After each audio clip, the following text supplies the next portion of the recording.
नमस्ते सदावत्सले मातृभूमि। हमारे देश में एक बड़ी भारी समस्या इस समय चल रही है।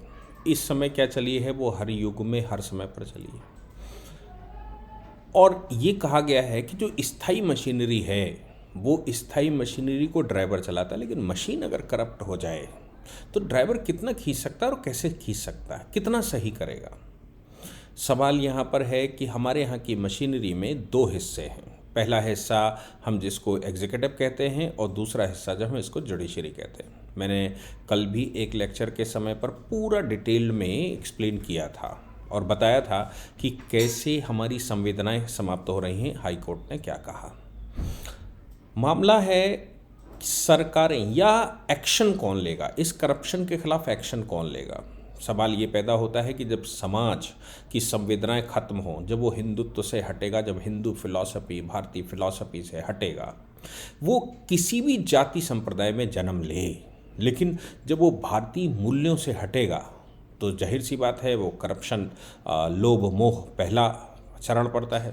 उस पहले चरण में एंटर कर जाएगा और उस चरण में एंटर करने के बाद वो ज्ञान देना भी शुरू करेगा, सही से बताना शुरू करेगा कि नहीं नहीं ऐसा तो ये नहीं, वो नहीं, ऐसा नहीं, वैसा नहीं, फलाना नहीं, ढिमाका नहीं। लेकिन जब सोसाइटी बिगड़ती है और उस सोसाइटी के अंदर किसी की भी परवरिश हो, उनमें से ही आपको एग्जीक्यूटिव भी चुनने हैं, उनमें से ही आपको जजेस भी चुनने हैं, यानी कि जुडिशरी के लोग चुनने हैं। जुडिशरी के लोगों में वकील और जज दोनों शामिल हैं, उनके बाबू क्लर्क भी शामिल हैं, और उनमें से ही आपको पॉलिटिशियन भी चुनने हैं। चूँकि ड्राइविंग सीट पर पॉलिटिशियन होता है इसलिए बहुत आसान है उस पर प्रश्न खड़े कर देना, होते भी हैं और उसको हर 5 वर्ष में अपने आप को सिद्ध भी करना पड़ता है। लेकिन क्या करें जुडिशरी और एग्जीक्यूटिव का, इन पर उन्हीं में से लोग जाते हैं। तो जो यहाँ करप्ट मतलब जो भारतीय संस्कारों से भटका हुआ व्यक्ति इसके अंदर चला जाएगा तो क्या करेगा, वहाँ भी लोभ मोह का काम करेगा। ऐसा ही एक मामला आया हाई कोर्ट के जज honourable justice SN. Shukla, honourable कहना ठीक नहीं होगा क्योंकि वो रिटायर हो चुके हैं।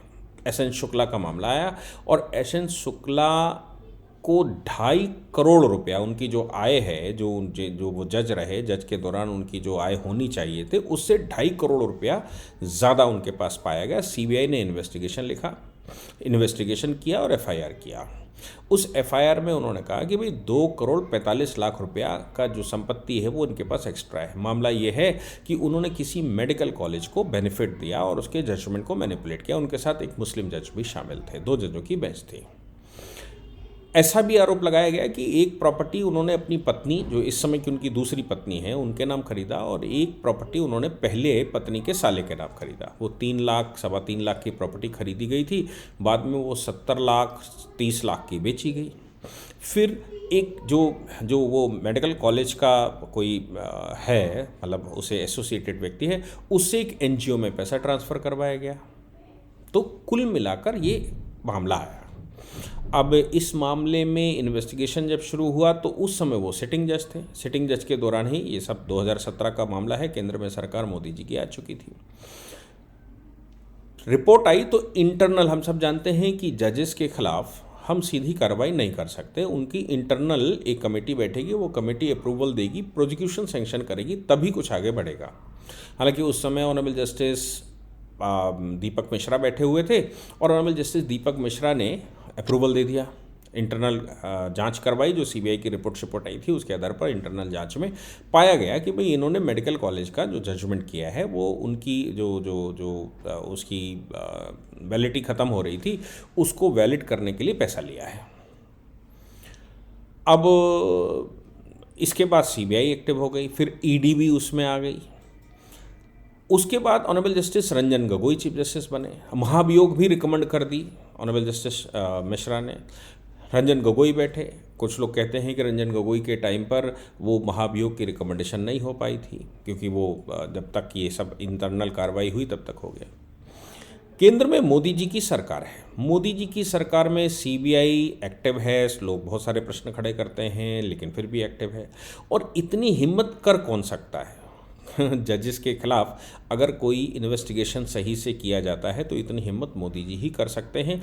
और ये मुझे लगता है कि पहले जज होंगे, इससे पहले भी कई जजेस के नाम आए हुए हैं, लेकिन ये पहले जज होंगे जिसमें सीबीआई ने इन्वेस्टिगेशन किया और सीबीआई ने उनकी सारी प्रॉपर्टियों को, उनके खातों को, उनके मिलने वालों को, उनके जानने वालों को, उनके साले को, उनकी करंट पत्नी को और उनके साथ के जज को, सबके अकाउंट देखे और प्रॉपर्टी पर एक प्रॉपर इन्वेस्टिगेशन करके रिपोर्ट कोर्ट को दी, मतलब चीफ जस्टिस को दी। चीफ जस्टिस ने प्रोसिक्यूशन सैंक्शन कर दिया है, तो उनके खिलाफ एक और मुकदमा अभी फाइल हो गया है, सीबीआई ने कर दिया है। मैं समझता हूं कि अगर जुडिशरी में प्रोपोर्शनेट इनकम के विषय में सब जानकारी हासिल की जाए और एक ऐसा ऑटोमेटिक मॉडल बिठाया जाए, या मैं कहूं कि सारी चीज़ें आधार से लिंक कर दी जाएं। हालांकि पुट्टू स्वामी के जजमेंट और सुप्रीम कोर्ट ने ही कह दिया कि भाई आप सब कुछ लिंक नहीं कर सकते आधार से, लेकिन अगर सब कुछ जो प्रॉपर्टी खरीदी, कार खरीदी, आपने जो भी खरीदा वो सब आधार से लिंक हो जाए तो पैसा कहाँ रखोगे, कमा कर कहाँ ले जाओगे, ये सब प्रश्न खड़े हो जाएंगे। और मुझे लगता है कि बहुत आसान इन्वेस्टिगेशन करना हो जाएगा और करप्ट प्रैक्टिसेस को रोकना हो जाएगा। ये पहला प्रकरण है। मोदी जी की सरकार है, उन्होंने रिटायर्ड हाई कोर्ट जज के खिलाफ एफआईआर दर्ज कर उनकी गिरफ्तारी का बहुत जल्दी समय आ सकता है और उनके खिलाफ बहुत सारे एक्शंस लग सकते हैं। आपको साधुवाद सभी को कि इस तरह के प्रकरण भारत में शुरू हो गए हैं एटलीस्ट। जय हिंद, जय भारत, वंदे मातरम।